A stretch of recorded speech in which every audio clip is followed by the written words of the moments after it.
Hey everybody, I'm Mo. and I'm Katie, and this is the Mo and Katie Show. It's been a while. It's What? been A minute.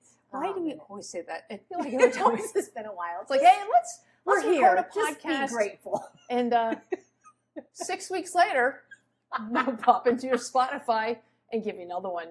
Is this the first one we've done in 2025? I don't know. Probably. It doesn't matters not.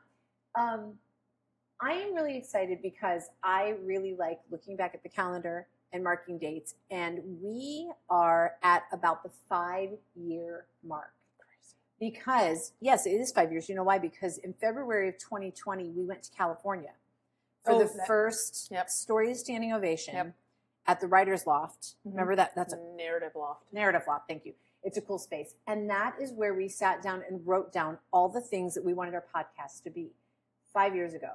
And then we came back, and about a month later, recorded it in March of 2020. We all know what happened in March of 2020. Election year. The world shut down. But just... That was a scary voice. I know, right? But I just think it's cool that we've been doing this for 5 years. Yeah. And we've been through a lot of iterations. And we personally have been through a lot of evolution and iterations too. And here we are. And I love it. And we'll see you in 6 weeks. Bye. Okay, bye. No. So yeah, I just think it's really cool that we have been at this for 5 years. But I think the interesting thing is when we talked about, and this was getting ready for our TED Talk, when we talked about like, what is it that we do? And we're both believers in asking why. Yes. And we finally got down to it. We said it's because we like to do pattern interrupts or disrupt the norm or disrupt monotony. That's right. And I think once we landed on that, we became very clear on this is why we do things. Is to disrupt monotony. Because if you think about it, you go through your life day after day, week after week, year after year. Everything has the potential to just be the same. And unless somebody challenges that in you, there's no reason to question it. You just keep doing the same thing, and we get stuck in these ruts, and we wonder, like you even wonder, like, when was the last time I laughed? Or when was the last time I wrote someone a note? Or when was the last time I received a spontaneous gift or gave a spontaneous gift? And it's so easy to get in those ruts. And I think it is detrimental to our mental well-being and to our personal skills to disrupt that stuff. And I don't think we realize how much we miss it until we do it and we get that back in our life. Absolutely. Which is why we want to talk about other positive disruptors. Yes. So we like to be disruptors for good. Call it positive disruptors. Sometimes disruptors for disrupting. But so we want to talk about, and I'm going to talk about somebody that I've only learned of while we started quartetting. So I didn't know about Victor Borge. Or Borge, if you're reading along. Borge. But like you guys kept talking about this guy. I'm like, I don't want to watch. And this is like an old film, almost black and white. It was like, I think one of the very first color things ever produced. Yeah. And this guy comes out, there's this grand piano, like 1,000-seat stadium or auditorium or I guess theater. Yeah. And I'm like, I don't want to watch this. And this guy came out, piano player. I don't think he played the piano for the first 15 minutes of his set. His whole shtick. I'm like, well, I can do that. Watch me not play the piano. But I will say, and the reason I want to talk about him first out of the year is because it was such a shock and it disrupted my pattern. It did a pattern interrupt. And I think for a lot of people, of course, then it became expected. But for those of you who have not seen Victor Borge, he is hilarious. His physical comedy. It's so good. And the fact that he is a very, very talented pianist. Yes. Oh my gosh, yeah. He can legit play. So which makes it even better. We've seen some comics get up there and not play. I think the person that really introduced and really we went on a deep dive with was Todd. It was Todd and Janine were both for me. Janine Janine brought him up, and then you knew who he was, and then Todd talked about him. So in December of a couple of years ago, I don't even know what years are anymore, but in December we went to Cleveland. Oh. So Todd and Allison and I, shout out to Todd, shout out to Allison. Hi guys, love you. We went to Cleveland to do some gigs, and Mo went along to help, like very, very wonderfully help us with just logistics and setup. And it was really fun. We had a really good time. But we stayed up really late playing, number one, playing Karma King, which is one of our favorite card games. But we also went on a deep dive of Victor Borge videos. Yep. And just really enjoy. And the thing is, you have to have a high level of skill to do what he does. It's not just a throwaway thing. It's very intentional, which I think is important. And it's very high level, also important.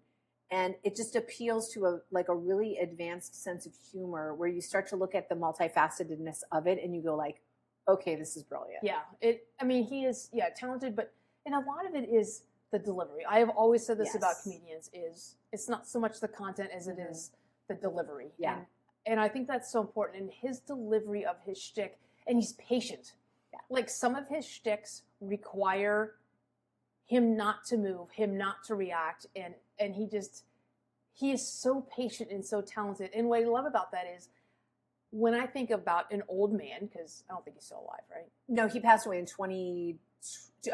he's passed away in 2000. Okay. So he's been gone 25 years. So significantly older, but when I think about old, it's kind of like finding out your parents are funny, right?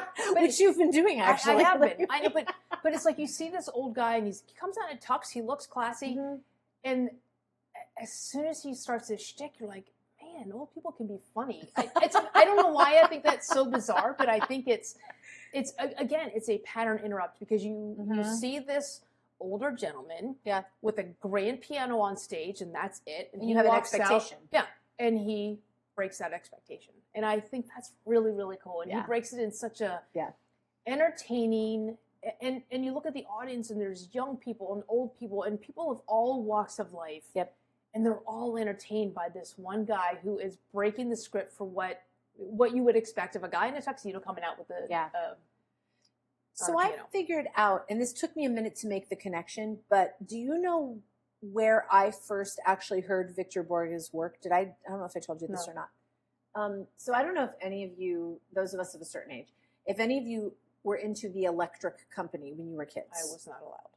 I know, which makes me really sad. My dad, who was a funny older man, now passed, would not let me watch Sesame Street or the Electric Company because it was a show for babies. And Electric Company, I was 2 years old. Was so clever. It was so well done. But like Sesame Street was the same, like kind of caliber, right? More so, but Electric Company was just a little tiny bit more like elevated, a little more like school age versus preschool. Okay.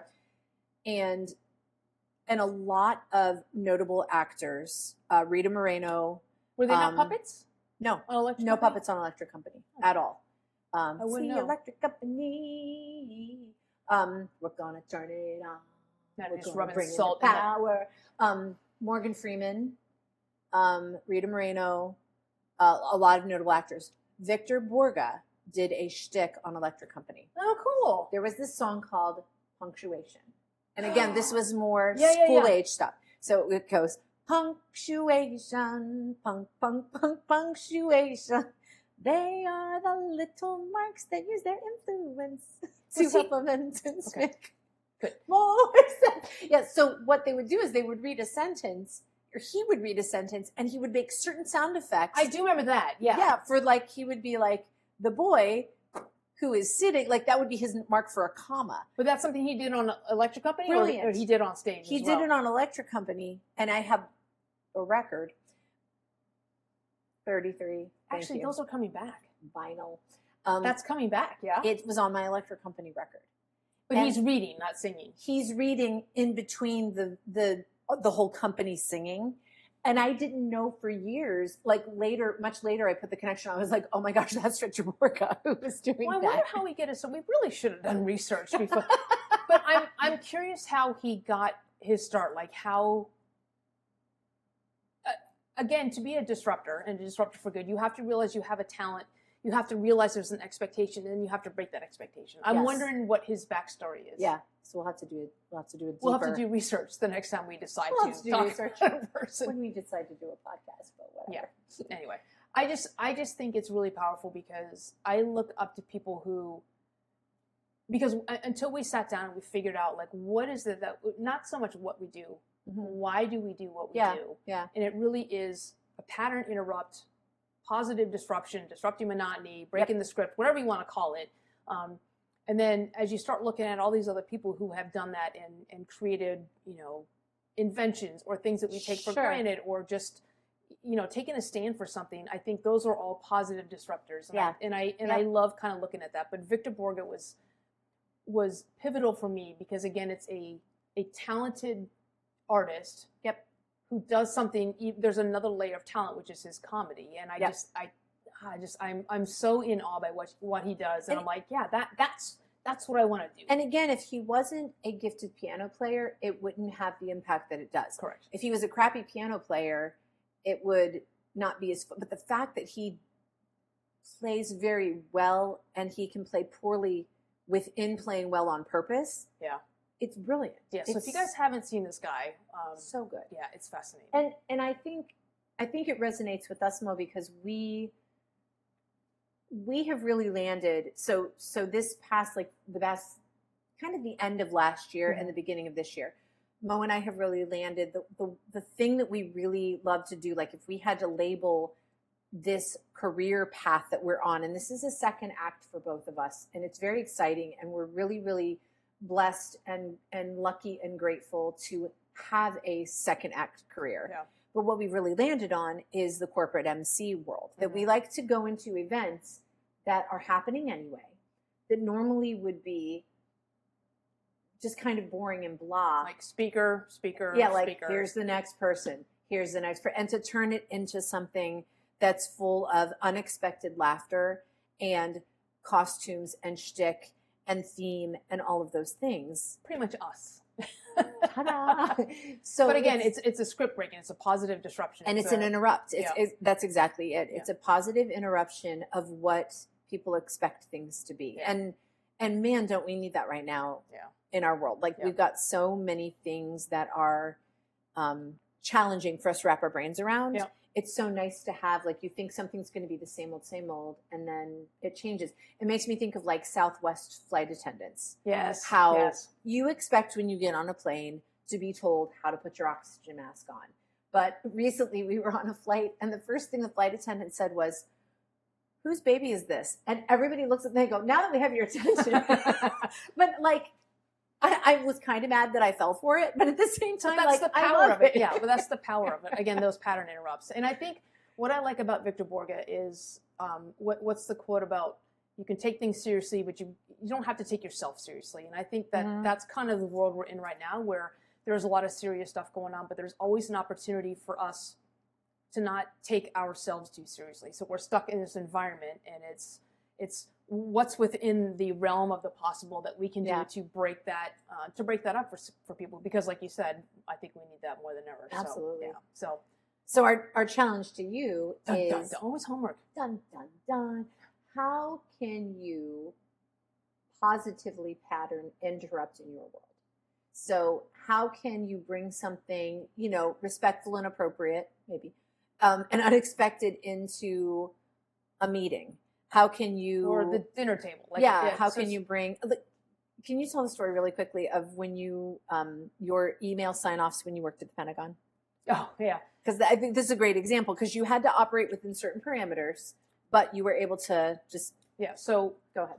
Two different trails I'll talk about. One was between me and a senior master sergeant, and so officers enlisted technically can't be friends, or it's called fraternization, so you can't do that. But one of the guys who worked for me, Mike Steinkraus, he and I both loved Fletch and Fletch Lives, so the Chevy Chase movies. So our signature, like our emails would be, Captain Barrett, this and that, work, VR, very respectfully, Senior Master Sergeant Steinkraus. P.S. Love your body, Larry, which is a line from Fletch. I would write back, Senior Master Sergeant Steinkraus, thank you for the information, work, Captain Barrett. P.S. Defenseless babies. And so our email trail, and I always think about anybody who went and audited our email, would be like, there's something about defenseless babies. Something about Larry's body. Yeah, and I don't know who the Underhills are, and then it was another group. It was me, Sheila, who was another officer, and then Jamie Wardrop, and all three of us were Friends fans, to the point where they called me Chauncey. One was Manana and one was Regina. So Regina Phalange, Manana. If you know friends, you understand these names. But our emails would be the same thing. We'd be like, hey, Colonel Wilds, we got this, and Senior Master Sergeant so-and-so has this, and it'd be like, love Chauncey. And again, unless you knew the history of friends, so it was like, it wasn't like we were trying to pull one over, but it was a way, again, of connecting and breaking the script a little bit so that it was still a professional, respectful. There was, all those boundaries were respected.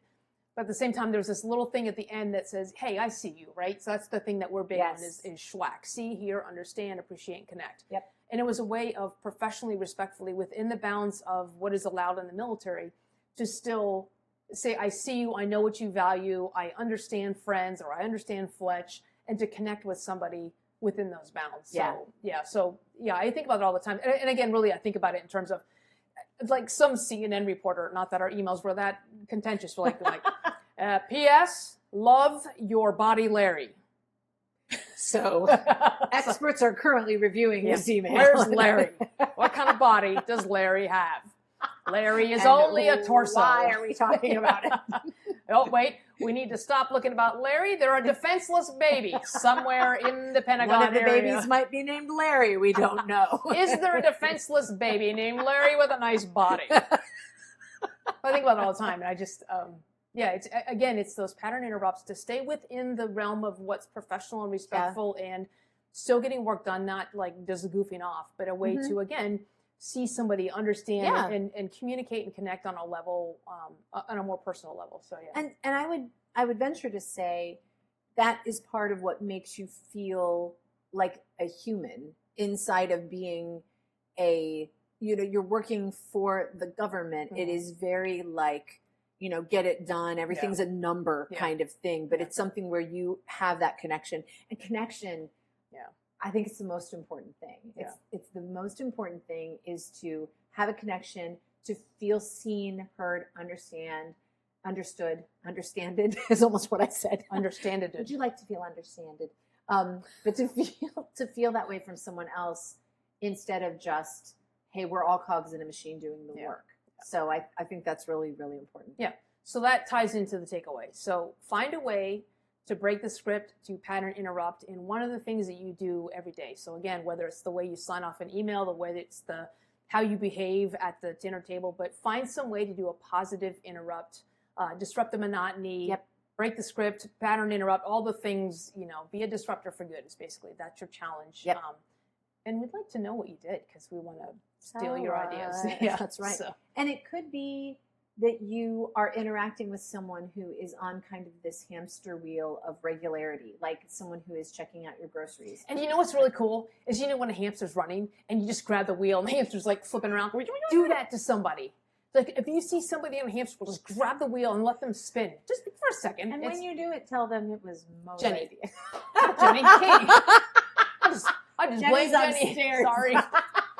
Wow, Jenny's getting blamed and she's not even here. Well, somewhere there's a hamster on a wheel getting thrown upside down. I'm so sorry. Tell Jenny. She's upstairs. This is the podcast where we blame Jenny for things and she's not even here to defend herself. She's here. She just can't hear us. So it doesn't count. So yes, grab someone's hamster wheel today with their consent. Yeah. We want unexpected twist, something playful today. We want you to disrupt something with an unexpected, playful twist. That is your challenge. That's your challenge. Let us know what it is. Let us know. We are on all of the social things. We are on not all of them. Pretty much all of them. Sure. LinkedIn, MySpace, Facebook Marketplace. I wonder if MySpace is still like. Do I still have a profile on MySpace? You do. I logged into it yesterday. Should really change your password. You used to be able to like put a song and rate your friends. All right, someday we're going on a deep dive of MySpace. Not right now. Not today. But we are on all the socials, Insta, Facebook, Insta. That's how the kids say it. Insta. Bro. Don't be sus. You ate that. You left no crumbs. All right, go disrupt things for good. And just remember, from the monumental to the mundane, life is filled with unforgettable experiences. We'll see you next time. Bye. Sus. Really. You're going to talk about your butt crack. You need to turn the camera on. Stop talking about my butt crack. You started it. I most certainly did Yes, not. you did. Here we are. February of 2020. Yeah. Which was 6 years ago. 5, but okay. 5 years. Oh, 2020, yeah. Walk into this. It's just cool. I like to mark things like that. My dogs like to mark things too, but you don't see me going out and doing it. This is good because we need bloopers. Wow, that was an epic eye roll. They all are. I'm talking about my butt crack. Hey, everybody. Did you just flip your hair at me? Okay, we wasted 2 minutes and 15 seconds of tape. Valuable tape. This is the most.